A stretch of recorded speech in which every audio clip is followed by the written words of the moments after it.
اللہ اللہ رحمان، اللہ اللہ رحمان، اللہ اللہ رحمان۔ بسم اللہ الرحمن الرحیم۔ السلام علیکم ناظرین، آپ دیکھ رہے ہیں پروگرام ماہ رمضان معرف قرآن میں، آپ کا میزبان محمد ارسلان فاروق۔ ناظرین، آج بات ہوگی سیرت حضرت علی رضی اللہ تعالیٰ عنہ کے اوپر۔ حضرت علی رضی اللہ تعالیٰ عنہ نے کس طرح سے علمی میدان کے اندر اپنا جو کردار ادا کیا، اس کے اوپر بات کریں گے۔ آپ بہت بڑے اور بہت اچھے جج تھے، آپ کی جو جج ہونے کے ناطے جو خدمات تھی اس کے اوپر آج کے پروگرام کے اندر بات کریں گے۔ جو حضور نبی کریم صلی اللہ علیہ وسلم سے آپ کی نسبت اور محبت تھی، اس کے اوپر بھی آج کے پروگرام کے اندر بات ہوگی، اور آپ کی شجاعت اور بہادری کے واقعات کو بھی آج ہم دیکھنے کی کوشش کریں گے اور ان سے بہت کچھ سیکھنے کی کوشش کریں گے۔ میں بہت مشکور ہوں اپنے مہمانوں کا، پیر شفاعت رسول صاحب نے آج ہمیں خصوصی طور پر جوائن کیا ہے۔ سر بہت شکریہ آپ کا پروگرام کے اندر جوائن کرنے کے لیے۔ ان کے ساتھ تشریف رکھتے ہیں مفتی سید عاشق حسین صاحب۔ مفتی صاحب، آپ کا بہت شکریہ پروگرام میں جوائن کرنے کے لیے۔ سر، اونچا نسب ہے، آپ شیر خدا کے لقب سے مشہور ہوئے، آپ حضور صلی اللہ علیہ وسلم کے داماد ہیں، حضرت فاطمہ الزہرا سلام اللہ علیہا کہ آپ شوہر ہیں، خاوند ہیں، اور پھر سب سے بڑھ کر کہ جنت کے جو شہزادے ہیں حسنین کریمین، ان کے آپ والد صاحب ہیں۔ آج ان کی بات ہم کر رہے ہیں، شیر خدا حضرت علی رضی اللہ تعالیٰ عنہ کی۔ میں چاہوں گا کہ آپ کی ذات عالی سے متعلق ایسی وہ تمام علمی باتیں ہو جائیں، وہ تمام بہادری کی باتیں ہو جائیں، شجاعت کی باتیں ہو جائیں۔ تو اس میں سب سے پہلے حضرت علی کے اگر بچپن کے واقعات کو اٹھا کے دیکھیں تو وہاں سے سلسلہ شروع کرتے ہیں۔ جو آپ کی نسبت تھی، جو آپ کا تعلق تھا حضور صلی اللہ علیہ وسلم سے بچپن کے دور میں چاہوں گا کہ اس کے اوپر روشنی ڈالیں۔ بسم اللہ الرحمن الرحیم۔ بچپن سے بھی بہت پہلے، جی، جس کو آپ دنیا میں تشریف آوری کے پہلے لمحات کہہ سکتے ہیں، اس وقت سے مولا علی کا نبی پاک صلی اللہ علیہ وسلم سے تعلق تھا، اور میرے آقا صلی اللہ علیہ وسلم کا ان سے تعلق تھا۔ بلکہ اگر آپ یوں کہیں کہ نبی پاک صلی اللہ علیہ وسلم مولا علی کی ولادت کے انتظار میں تھے، کیونکہ جو پہلی کتابوں کا علم رکھنے والے رہبان تھے، پادری تھے اور علم والے لوگ تھے، انہوں نے نبی پاک صلی اللہ علیہ وسلم کی بطور نبی آخر الزماں آپ کی پیشگوئیاں، آپ کے تذکرے پڑھے ہوئے بھی تھے اور سنے ہوئے بھی تھے، اور آپ صلی اللہ علیہ وسلم کے ساتھ بالخصوص مولا علی کے تذکرے اشارات اور کنایات کے ذریعے سے پہلی الہامی کتابوں میں اور پہلے اسلام سے پہلے جو علم والے تھے ان کے ذہنوں میں موجود تھی۔ تو جب بھی نبی پاک صلی اللہ علیہ وسلم کا ذکر مبارک ہوتا تھا تو ساتھ ہی مولا علی کا ذکر بھی ہوتا تھا۔ خود سیدنا ابو طالب رضی اللہ تعالیٰ عنہ فرماتے ہیں کہ میں ایک سفر میں تھا، تو ایک سفر میں جب ایک راہب نے مجھے دیکھا تو اس نے مجھ سے پوچھا کہ تم کہاں سے آئے ہو؟ تو آپ نے فرمایا میں مکہ سے۔ ان کا کہ کون سی برادری قبیلہ؟ فرمایا قریش۔ فرمایا تمہارا نام کیا ہے؟ تو آپ نے اپنا نام بتایا۔ نام بتانے کے بعد آپ نے آپ سے پوچھا کہ کیا آپ کے برادری اور خاندان میں کوئی محمد نام کی شخصیت بھی موجود ہے؟ کیونکہ اس وقت حضور صلی اللہ علیہ وسلم نے اعلان نبوت نہیں فرمایا تھا۔ تو سیدنا ابو طالب نے فرمایا کہ ہاں، وہ میرے بھتیجے ہیں۔ تو اسی راہب نے کہا کہ اللہ تعالیٰ تمہیں تمہاری پیشانی کے آثار و علامات اور دیگر جو قرائن ہیں اس کے مطابق مجھے لگتا ہے کہ اس نبی صلی اللہ علیہ وسلم کا صاحب، بھائی، دوست، مشیر، وہ تمہارا بیٹا ہوگا۔ اور اس نے یہ کہا کہ وہ تمہارا بیٹا جب پیدا ہوگا تو اس وقت تک آنکھ نہیں کھولے گا جب تک رخ مصطفیٰ صلی اللہ علیہ وسلم اس کے سامنے نہیں آئے گا۔ تو گویا مولا علی کی دنیا میں تشریف آوری سے پہلے نہ صرف زمین پر بلکہ آسمانوں پر بھی مولا علی کے تذکرے حضور کے تذکروں کے ساتھ ہوتے تھے۔ تو حضور صلی اللہ علیہ وسلم اور مولا علی کا جو تعلق ہے وہ بچپن سے نہیں ہے، بلکہ آپ لحظہ ولادت سے آپ اس کو جوڑ سکتے ہیں، بلکہ اس سے پہلے ذکر کے اعتبار سے اللہ تعالیٰ نے ان دونوں کو ایک دوسرے کے قریب کیا۔ سبحان اللہ، بہت خوبصورتی کے ساتھ آپ نے جو ہے بیان فرمایا۔ میں آگے مفتی سید عاشق حسین صاحب آپ کے پاس جانا چاہوں گا۔ مفتی صاحب، جانثاری کے واقعات میں ایک واقعہ یہ بھی ملتا ہے کہ آپ صلی اللہ علیہ وسلم جس رات مدینہ تشریف لے کے گئے تھے اس رات حضرت علی کو پیچھے چھوڑ گئے تھے کہ کچھ امانتیں تھی واپس کرنی تھی، اور کفار آپ کے در پر تھے، اور بلکہ وہ شہید تک کرنے کی جو ہے وہ باتیں کی جا رہی تھی، لیکن حضرت علی نے اپنی جان کی پرواہ نہیں کی تھی، اور اس رات حضور صلی اللہ علیہ وسلم نے جس رات ان کو چھوڑا تھا اس رات کے متعلق حضرت علی فرماتے ہیں کہ وہ سب سے زیادہ پرسکون رات تھی میری۔ تو میں چاہوں گا کہ حضرت علی کی جانثاری کے واقعات میں سے کوئی واقعات آپ بھی نظر آئیں۔ سبحان اللہ۔ سب سے پہلے تو ناظرین میں اپنے میزبان ارسلان فاروق صاحب کا شکریہ ادا کروں گا جنہوں نے یکم رمضان سے لے کر اب تک بحمد اللہ تعالی پاکستان کے مقتدر علماء ذوی الاحتشام کو مدعو کر کے ان سے خوبصورت دین کے موتی آپ کی جھولی اور آپ کے دامن میں ڈالے ہیں، اور رب کائنات اس سچ کی کہانی کو اسی طرح پروان چڑھاتا رہے۔ آمین۔ اور پھر دعا ہے کہ اس وقت کرونا وائرس کی وبا میں سارا جہان آیا ہوا ہے، جس نام کا صدقہ کائنات آج بھی مشکلات کی آسانیوں کے لیے اللہ سے سوال کرتی ہے، وہ نام علی المرتضیٰ کرم اللہ تعالی وجہ الکریم کا ہے۔ تو میں دعا کروں گا کہ رب کائنات اس میں موصوف مذکور کا صدقہ دنیا کو اس کرونا وائرس کی وبا سے خلاصی عطا فرمائے۔ اور اس کے بعد ارسلان صاحب جہاں تک شجاعت علی المرتضیٰ کرم اللہ تعالی وجہ الکریم کی بات ہے، تو کوئی یہ ایک رات ہی نہیں، علی کی ہر رات، علی کا ہر دن، علی کا ہر لمحہ، علی کا ہر پیر، علی کا ہر لحظہ، علی کی ہر ساتھ، علی کی زندگی کی ہر گھڑی ہی پیکر شجاعت ہے۔ اس لیے کہ علی المرتضیٰ شیر خدا کرم اللہ تعالی وجہ الکریم وہ ذات ہے کہ شجاعت جن سے نام پاتی ہے۔ سبحان اللہ۔ اور میں یہ کہوں گا، میں چونکہ پاکستان کا شہری ہوں اور میں پاکستان کو اپنا ایمان سمجھتا ہوں، اور پاکستان میرا ایمان ہے، اور اس کی پہرے دار افواج پاکستان میرے ایمان کا حصہ ہے۔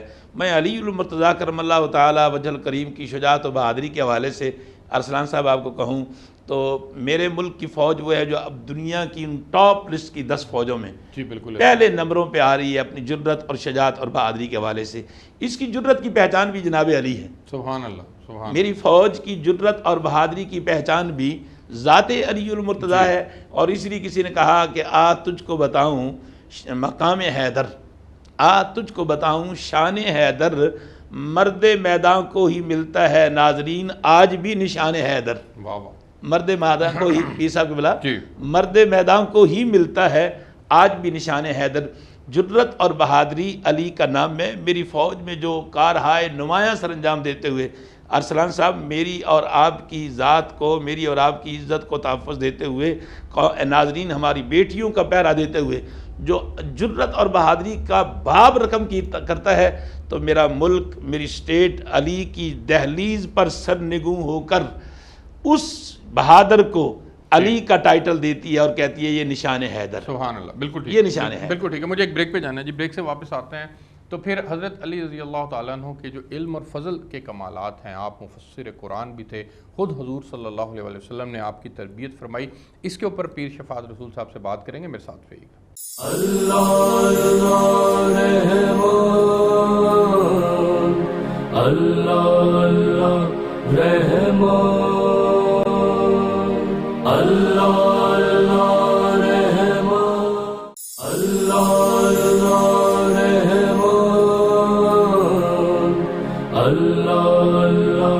رحمان، اللہ اللہ رحمان۔ جی ویلکم بیک ناظرین۔ پیر صاحب، ایک مرتبہ حضرت عائشہ صدیقہ رضی اللہ تعالیٰ عنہما سے کسی نے موضوع کے متعلق سوال کیا، تو آپ نے فرمایا کہ حضرت علی سے دریافت فرمائیں۔ حضرت علی آپ صلی اللہ علیہ وسلم کے ساتھ ہوا کرتے تھے، تو گویا انہوں نے بھی آپ کی طرف جو ہے وہ ریفر کیا۔ حضرت علی رضی اللہ تعالیٰ عنہ کے متعلق یہ آتا ہے کہ آپ کی خود حضور صلی اللہ علیہ وسلم نے تربیت فرمائی، آپ کو قرآن سکھلایا، تفسیر اور دیگر معاملات، اور تبھی آپ کو پھر باب العلم کہا گیا۔ میں چاہوں گا کہ آپ کے جو علم اور فضل سے کے جو کمالات ہیں اس کے اوپر آپ روشنی ڈالیں۔ سیدنا علی کرم اللہ تعالی وجہ الکریم ان صحابہ کرام میں سے تھے کہ جو صحابہ کرام حافظ القرآن، حافظ الحدیث ہونے کے ساتھ ساتھ اجتہادی بصیرت بھی رکھتے تھے۔ بالکل ٹھیک۔ اس مثال کی وضاحت کے لیے ایک میں مثال دینا چاہتا ہوں۔ سیدنا ابو ہریرہ رضی اللہ تعالیٰ عنہ نے کھانا کھایا، اور کھانا کھانے کے بعد آپ نے فرمایا کہ پانی لاؤ، میں نے وضو کرنا ہے۔ تو حضرت عبداللہ ابن عباس بیٹھے تھے رضی اللہ تعالیٰ عنہ. ان کا چچا جان آپ نے ابھی تو وضو کیا ہے تو اب پھر آپ دوبارہ وضو کرنا چاہتے ہیں. تو آپ نے فرمایا کہ حضور صلی اللہ علیہ وسلم نے فرمایا الوضوء مما مستہ النار، کہ اس چیز سے وضو لازم ہو جاتا ہے جس چیز کو آگ نے مس کیا اور تم اسے کھاؤ. ٹھیک. تو میں نے ابھی گوشت کھایا ہے اس لیے میں وضو کروں گا. ٹھیک. تو حضرت عبداللہ ابن عباس نے سوال کر دیا. آپ نے فرمایا عرض کی کہ چچا یہ بتائیں کہ اگر میں آپ کو گرم پانی لا کر دوں آپ اس سے وضو فرمائیں تو آپ کا وضو ہو جائے گا؟ تو حضرت ابو ہریرہ سمجھ تو گئے تھے بات کو کہ گرم پانی سے وضو ہو جاتا ہے جبکہ اس کو بھی آگ نے مس کیا ہوا ہے. تو ابو ہریرہ نے فرمایا کہ بیٹا میں تمہیں حدیث پاک سناتا ہوں، تم آگے اجتہاد کرتے ہو، استنباط کرتے ہو، حجتیں کرتے ہو.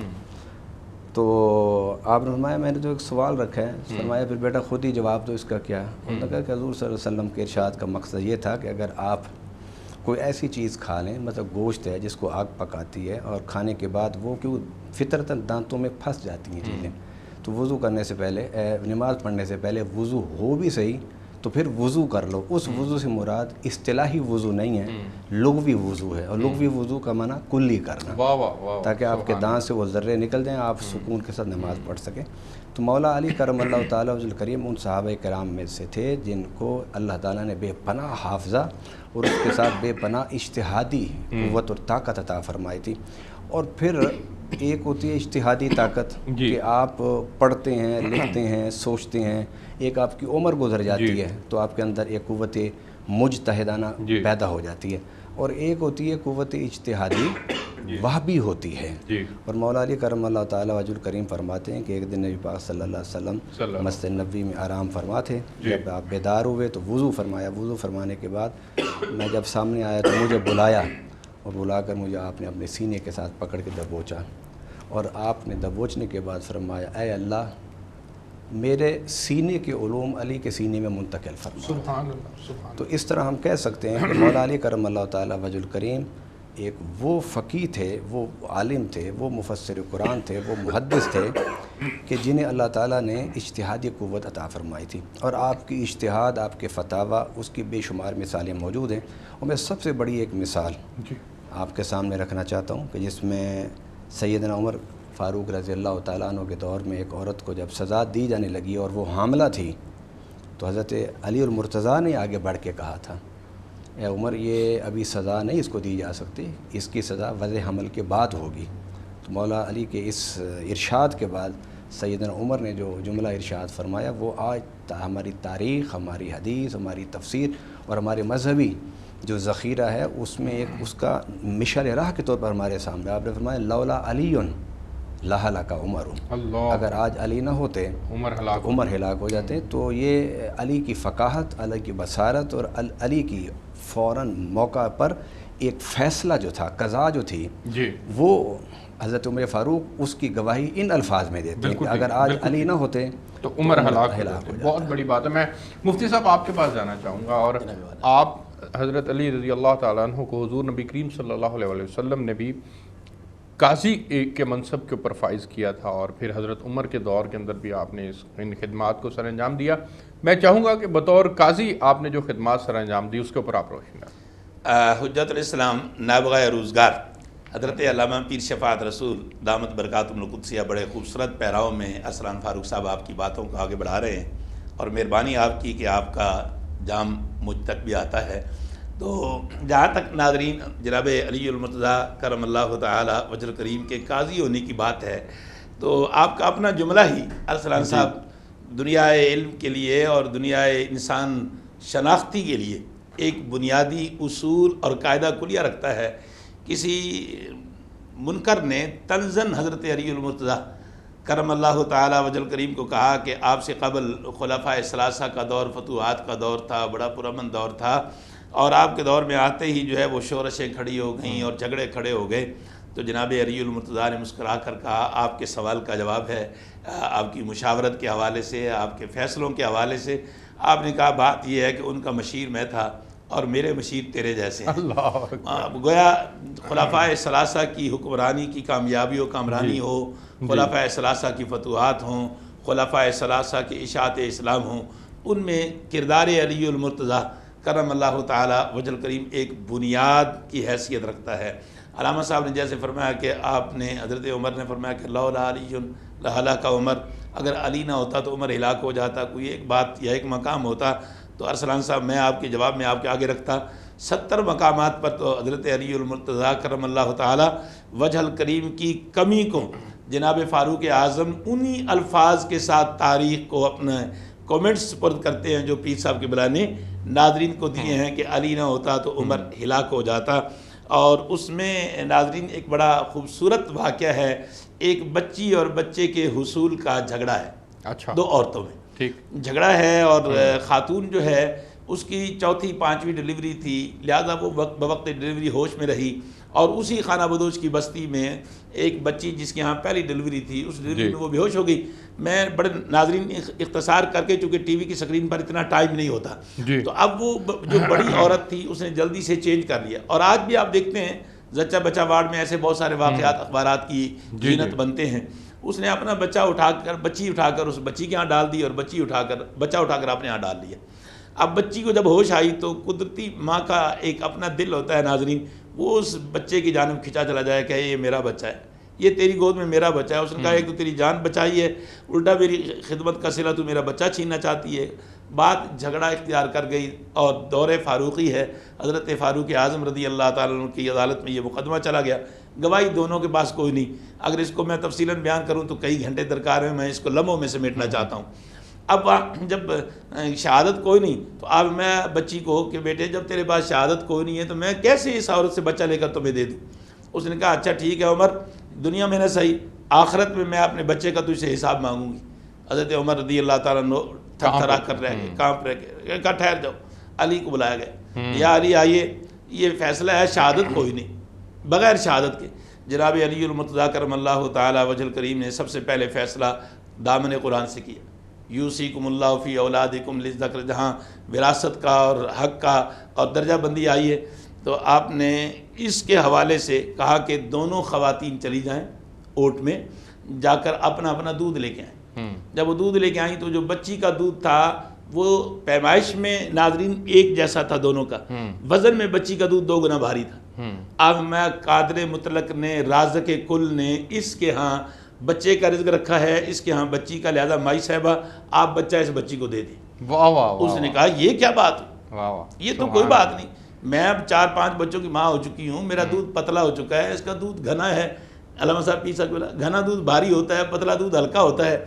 حضرت عمر اور حضرت علی المرتضیٰ بھی اس چالاک عورت کی چالاکی پر وقتی طور پر سوچوں کے سمندر میں ڈوبے تو علی المرتضیٰ نے مسکرا کر کہا اس کا اور فیصلہ بھی ہے۔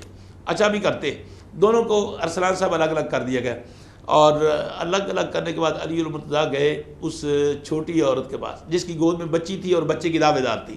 ناظرین اس سے کہا کہ عمر بڑے سخت مزاج ہیں، تمہارے جھگڑے سے وہ تنگ آ گئے ہیں، وہ کہتے ہیں اس جھگڑے کا خاتمہ کرنے کا ایک ہی طریقہ ہے کہ اس بچے کو 2 ٹکڑے کر دو، آدھا ٹکڑا اس بچی کو دے دو، آدھا ٹکڑا اس اماں کو دے دو، یہ جھگڑے سے جان چھڑاؤ۔ وہ بچی ارسلان صاحب پکار اٹھی، جس کی چھاتی میں ماں کا دل تھا نا ناظرین، وہ ماں کا دل ہل اٹھا اور کہنے لگی نا نا نا نا یا علی ایسا نہ کرنا، کوئی بات نہیں، اس کی جھولی میں پڑا رہے، زندہ ہوگا تو میں اس کو کھیلتا ہوا دیکھ تو لیا کروں گا، میرا بچہ اسی کی گود میں رہنے دیجیے۔ اب جناب علی المرتضیٰ اس کے پاس آئے، قبضہ گروپ کے پاس، تو اس سے کہا کہ عمر تم جانتی ہو بڑے سخت مزاج کے مالک ہیں، وہ کہتے ہیں جھگڑے سے جان چھڑاؤ، اس بچے کو 2 ٹکڑے کرو، آدھا اس کو دو آدھا اس کو دو، ان کو فارغ کرو۔ اس عورت کا جو بچہ نہیں تھا اس نے دل میں سوچا کہ عمر نے مجھے دینا تو کوئی نہیں، کم از کم وہ بھی اپنی گود میں کھلائے گی تو نہیں، کہنے لگی مجھے عمر کا فیصلہ منظور ہے۔ حضرت علی المرتضیٰ واپس آئے، کہیں گے یا عمر اس کی چھاتی میں ماں کا دل ہے، یہ سنگ دل ہے، یہ ماں نہیں ہے، بچہ اسی کا سبحان اللہ، یہ ہے وہ بصیرت، حضرت علی کی بصیرت علی المرتضیٰ کرم اللہ تعالی وجہ الکریم۔ بالکل ٹھیک، ایک بریک پہ جانا ہے مجھے، بریک سے واپس آتا ہوں تو پھر صاحب پھر حضرت کے جو شجاعت اور بہادری کے واقعات ہیں اور مسلسل آپ نے غزوات کے اندر حضور صلی اللہ علیہ وسلم کے ساتھی رہے، میں چاہوں گا کہ ان غزوات کے اندر جو آپ کی بہادری کے واقعات ہیں اس کے اوپر روشنی ڈالیں۔ ایک بریک لیتے ہیں جی، میرے ساتھ رہیے گا۔ اللہ اللہ رحمان،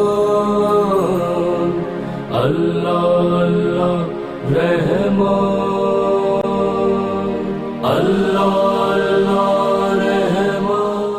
اللہ اللہ رحمان،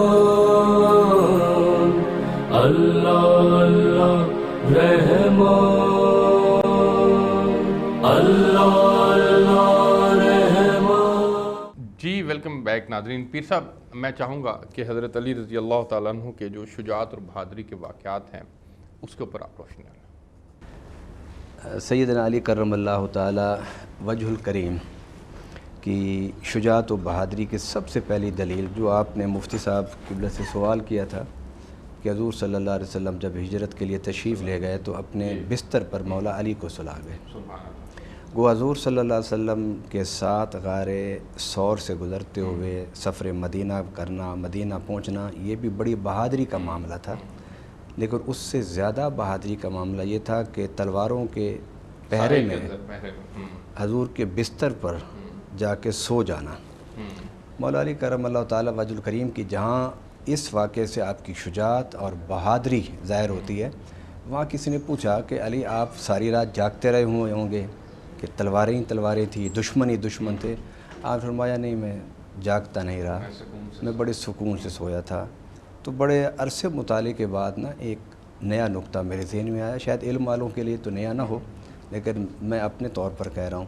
تو مولا علی فرماتے ہیں کہ میں تو سو گیا تھا. اس کی وجہ کیا تھی کہ حضور صلی اللہ علیہ وسلم نے فرمایا تھا کہ علی میرے بستر پر جا کے سو جاؤ، کہ اگر میں نہ سوتا تو حضور کے حکم کی خلاف ورزی ہوتی، اس لیے میں جاتے ہی سو گیا.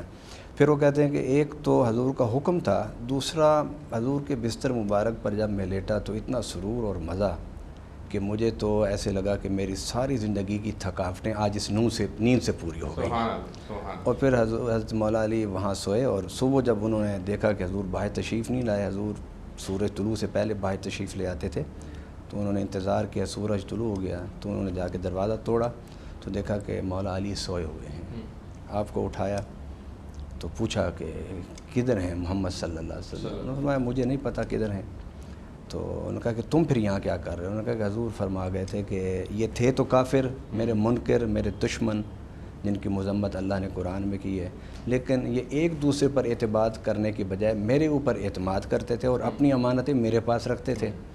اب میں نے ساری زندگی امانتوں کو حفاظت کی ہے، تو اس وقت اللہ کا حکم ہے میں تو جا رہا ہوں، تم یہ امانتیں اٹھا کر ان کو پہنچا کے علی پھر واپس مدینہ آنا اور وہاں ہماری تمہاری ملاقات ہوگی. تو آپ کی شجاعت و بہادری کی سب سے بڑی دلیل دیکھیں، آپ میدان بدر میں مولا علی تھے تو 313 آپ کے ساتھ تھے. حضور صلی اللہ علیہ وسلم کے صحابہ 313 حضور سمیت لوگ موجود تھے.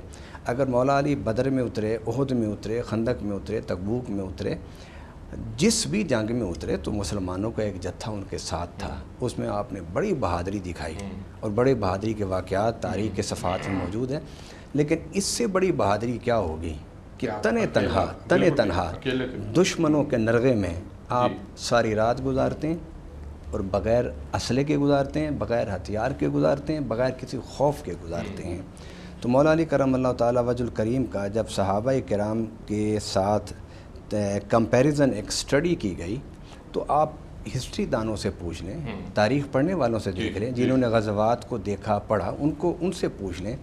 وہ کہتے ہیں کہ مولا علی کرم اللہ تعالیٰ وجہ الکریم کسی ایک جنگ میں بھی دوسری صف میں نہیں تھے، پہلی صف میں آپ کھڑے ہوتے تھے. ایک بات. دوسری، مولا علی کرم اللہ تعالیٰ وجہ الکریم قلب میں کھڑے ہوتے تھے، میمنہ یا میسرہ میں نہیں کھڑے ہوتے تھے، جس پر دشمن کا پورا دباؤ اور پورا پریشر جس حصے پر ہوتا تھا وہاں پر ہوتے تھے. تو مولا علی کرم اللہ تعالیٰ وجہ الکریم سے پوچھا گیا کہ آپ قلب میں کیوں کھڑے ہوتے تھے؟ تو آپ فرماتے تھے کہ کبھی حضور میرے دائیں ہوتے تھے، کبھی حضور میرے بائیں ہوتے تھے، کبھی میں آگے اور حضور میرے پیچھے ہوتے تھے، اور کبھی حضور آگے اور میں حضور کے پیچھے ہوتا تھا. میں اس جگہ کا انتخاب اس لیے کرتا تھا کہ دشمن کی نظر اس سارے لشکر میں اس وسط میں اس جگہ پر ہوتی تھی کہ جہاں حضور صلی اللہ علیہ وسلم جلوہ گر ہوتے تھے، وہی لشکر جنگ کا مرکزی نقطہ ہوتا تھا. ایک تو میں جہاد کی نیت سے کھڑا ہوتا تھا، پھر حضور صلی اللہ علیہ وسلم کی حفاظت کے لیے بھی میں کھڑا ہوتا تھا. اور غزوہ احد میں آپ دیکھیے کہ جب مسلمان منتشر ہو گئے، سارے بکھر گئے، اور مولا علی کرم اللہ تعالیٰ وجہ الکریم ہی تھے کہ جو حضور صلی اللہ علیہ وسلم کے کبھی دائیں، کبھی بائیں، کبھی آگے، کبھی پیچھے آپ حضور صلی اللہ علیہ وسلم کی حفاظت کے لیے تلوار چلا رہے تھے اور تنے تنہا کافروں کے جھرمٹ کو اپنے پیچھے ہٹنے پر مجبور کر دیا. میں مفتی صاحب آخر کے اندر وقت بہت کم ہے. حضرت علی کے اقوال بہت مشہور ہوئے اور آج بھی ہمارے لیے رائے ہدایت ہیں، وہ آج بھی پڑھتے ہیں، جس کے اندر ایک مثال کے طور پر میں دیتا ہوں کہ وہ حکومت جو عدل و انصاف کرنے میں ناکام ہو وہ حضرت علی کی پھٹی ہوئی جوتیوں سے بھی کمتر ہے. یہ ایک کال ہے حضرت علی کا. میں چاہوں گا کہ چونکہ آپ ظاہر علم و فضل کے اتنے اعلیٰ منصب پر فائز تھے اور حکمت سے بھرے ہوئے تھے, کوٹ کوٹ کر بھری ہوئی تھی, مختصراً ذرا اس کے اوپر بھی روشنی ڈالی گئی. جہاں تک بات ہے جناب علی المرتضیٰ کے اقوال کی, تو آپ کا ایک قول قیامت تک حکمرانی کے لیے کسوٹی ہے. آپ میں کفر کی حکومت تو رہ سکتی ہے کائنات میں, مگر ظلم کی حکومت نہیں رہ سکتی. ظالم حکمران کبھی پائیداری نہیں اختیار کر سکتا. بالکل ٹھیک ہے. آپ دونوں مہمانوں کو بہت شکریہ. ناظرین, آپ نے پروگرام دیکھا, اب تک کے لیے اتنا ہی. آپ سے کل ایک نئے موضوع کے ساتھ ملاقات ہوگی. مجھے اجازت دیجیے. اللہ حافظ. اللہ